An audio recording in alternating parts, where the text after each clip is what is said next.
let's talk about my boy Fincher, my boy David Fincher. Whew, I have been waiting for this, been looking forward to this one. The Killer. I saw on the same weekend as the Marvels, so I basically did a double feature of the Killer Marvels. Try to keep up. Okay, I'll stop with the jokes, but It's probably just a case of the Mondays. Am I right? this is a 2023 film. Of course, an action thriller that's based on the French graphic novel of the same name by Alexis, Matz, Nolent, and illustrated by Luc Jacamon, which I never read. This stars Michael Fassbender, Charles Parnell, Arliss Howard, Kerry O'Malley, Tilda Swinton, and Sophie Charlotte. Directed by David Fincher, reuniting him with Seven screenwriter Andrew Kevin Walker. The plot of The Killer is that we follow the killer, which he does not have a name. He's solitary, he's cold, he's methodical, and he's unencumbered by scruples or regrets. And he waits in the shadows watching his next target. Yet the longer he waits, the more he thinks he's losing his mind, if not his cool. And this, so pretty much, if I have to go a little in depth into the plot, there's a fateful near miss. So an assassin has to battle his employers and himself on an international manhunt. He insists that is not personal. When it comes to David Fincher, everything I've seen of this guy, with the exception of Alien 3, which is not his fault, I think David Fincher is one of the best directors working today. He's my favorite film director of all time. I love how honest he is in interviews. I love how blunt he puts it. I like his commentaries I've listened to so far. I love what the director he stands for. And I like the fact that every few years when he makes a movie, he's going to put in effort. He's not going to half-ass his shit. This is years after Mank, his big passion project. But everything I've seen of the man is great. I have 2 of his movies in my Blu-ray, 3 of his movies in my Blu-ray collection so far, even though one of them he doesn't count. I love Seven. Fight Club is fantastic. The Social Network is amazing. The Girl with the Dragon Tattoo is my favorite film of his, and one of the more underrated films in his genre. Gone Girl is incredible. I also really enjoyed Panic Room and Mank, even though they're not my favorites, nor is The Game. I really enjoyed David Fincher as a filmmaker, so I was looking forward to seeing what he was going to do in his own style of making a comic book type film. Also looking forward to seeing what he was going to bring in terms of his vision. And also, this was the return of Michael Fassbender, who we haven't seen since Dark Phoenix, and he's slowly making a comeback. He doesn't do a lot of movies nowadays because I think he's a race car driver, but whenever Michael Fassbender shows up in a movie, he's gonna deliver. And this movie has been in development hell since 2007 with Paramount and Plan B, and this got a limited theatrical release in theaters, but I waited until Netflix to watch it, and after seeing this, there's absolutely no reason as to why this movie should only be a Netflix film. This movie was great. It is not my favorite movie he's ever done. It's not my favorite movie of all time from him, but this is a great film that is actually really good.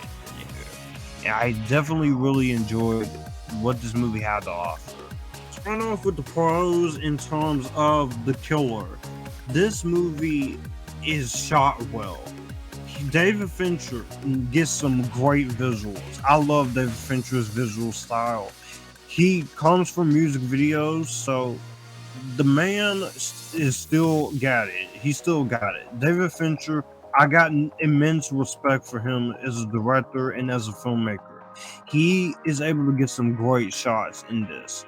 There's some amazing looking shots, some great cinematography, and he does a very good job in terms of what he could play with his cinematography and his filmmaking style and techniques, his influences here, and he has great influences when it comes to his film.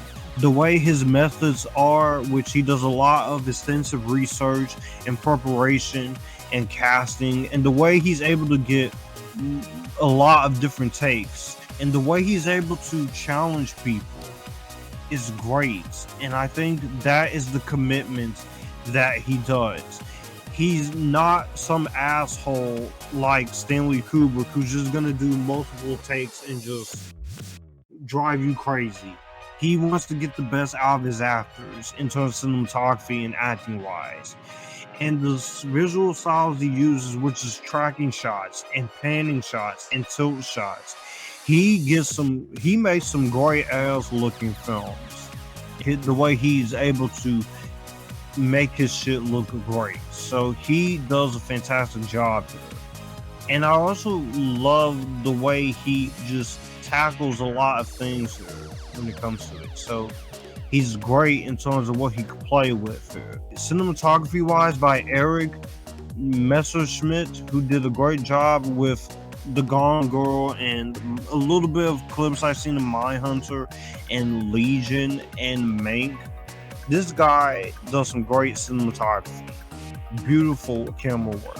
Everything looks like a painting that you can hang on in the walls, and I definitely really like that in terms of what he can play with. The editing in this movie is edited very well.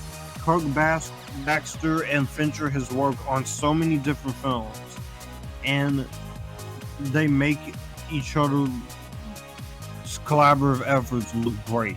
It is incredibly well edited. There is a reason why he's won an Oscar for editing, and he's worked with this man multiple times with The Curious Case of Benjamin Button, The Social Network, Gone Girl, and The Girl with the Dragon Tattoo. And he looks very good here. It's beautifully edited. It gets you in and out. And that's the thing with Fincher.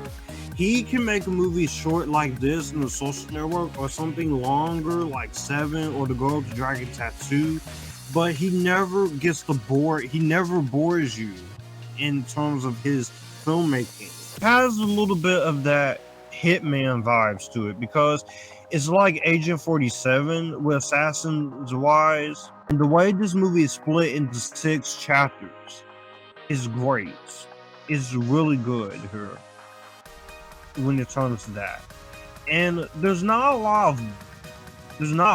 of brutal violence, but I appreciate the fact that Fincher wants to make it subtle. He wants to make it interesting. He wants to make it pretty awesome, pretty interesting for us to play out. So I definitely quite enjoy that. It's not full-on blown carnage candy, but for the violence you do get, it's really well done. And I very much enjoy that part of things here. And the violence and gore is there, but it's not a full-blown carnage candy. In terms of the score, I gotta say, Trent Reznor and Atticus Ross, I love these two when they work with Fincher. They make some great music here, especially with Social Network and The Girl with the Dragon Tattoo. They make some great moments of music. Even in The Girl with the Dragon Tattoo, especially one point in the movie with Bierman, which if you've seen that movie, you know what I'm talking about. But I'm going to re-review that movie, and I'm going to get that done. I really thought, and I really admire the score of Trent Reznor and Atticus Ross. It's very subtle, it's very sublime, and it's also just something you like. The music from the Smiths is also really good, because the killer, the assassin, he has something for the Smiths, so definitely quite enjoy that. So the score is all hums and pulses and drones, but that's what I love about their score.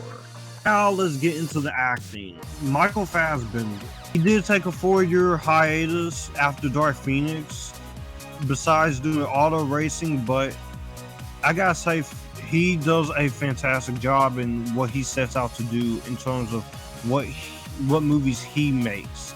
And I think he does a really good job in terms of his performance. He doesn't say a whole lot in terms of his performances here. You hear more what he says through narration, but I think that the way he goes about it makes it very enjoyable and really interesting to hear him say a lot of what he has to give and what he's able to get out of his performance. Fassbender is such a great actor that he can pull off. I've liked him ever since 300. He plays Stelios in 300, so he has came a long way. Jonah Hex was not his fault. I'm pretty sure he regrets it. The other cast members here are good too. You have Arliss Howard here. He's always great to watch as the client. You have Kerry O'Malley. You have Sophie Charlotte. Charles Parnell. You have the Dark Lord Sauron himself, Sala Baker. He does good. You have Monique Ganderton as a dominatrix, which that was actually pretty interesting to see. Relax, girl. I'm trying. I was very surprised at Tilda Swinton, because if you guys know me, I'm not the biggest Tilda Swinton fan whatsoever. Not that she's a bad actress, it's just when I watch her act in movies, I'm just like, she's there. There's some few movies I actually don't mind her in. I like her in the Grand Budapest Hotel, The Chronicles of Narnia. I loved her in Michael Clayton. Acting, direction, and technical wise, all of that I think is really well done. My few issues when it comes to this movie is, as I said, the movie is not that complex. It takes this more subtle approach when it comes to what you're doing, but was perfectly fine with the approach that you went for, not wanting to be pretentious or make everything so complex. But I just feel like in terms of the script, there could have been a little more complexity to it, but I appreciate the fact that it just wants to be simple as it can be, and sometimes that's good for me. That's good enough for me. I don't need everything freaking spelled out for me or trying to be the biggest, greatest thing ever. I just want something a little more than that. So for that, I give you immense credit for it. Could have been a little bit more to the killer. What's his life like? Why is he getting justice for what they did to his wife? I think that's one of the issues I will give. So overall, The Killer was awesome. Fincher continues to prove why he is always going to be somebody to keep his eye out for, and I can't wait for his next movie. The only thing I wish when it comes to this movie is I wish this was released theatrically for a full theatrical release, because this would have been awesome for people to see. This is Fincher at his best. The sound design is great. The cinematography is amazing. I love the performances, especially Michael Fassbender. This is one I would definitely love to have in my collection. And because I enjoyed it so much, I am going to give this. I sat on this. I thought this was going to be Epictastic, but the more I'm thinking about it and talking about it now, I'm actually going to give this movie a better than Vampire Diaries. This movie. Well, that's going to do it for the video that you just watched. If you want to see more, my channel icon is up here. If you want to see more content from me, all my social medias are right here in this end card. I will also leave a playlist and a video here for you to see what the channel is about. As always, acknowledge me, stay Epictastic, join the Epictasticness, and you guys keep it cool.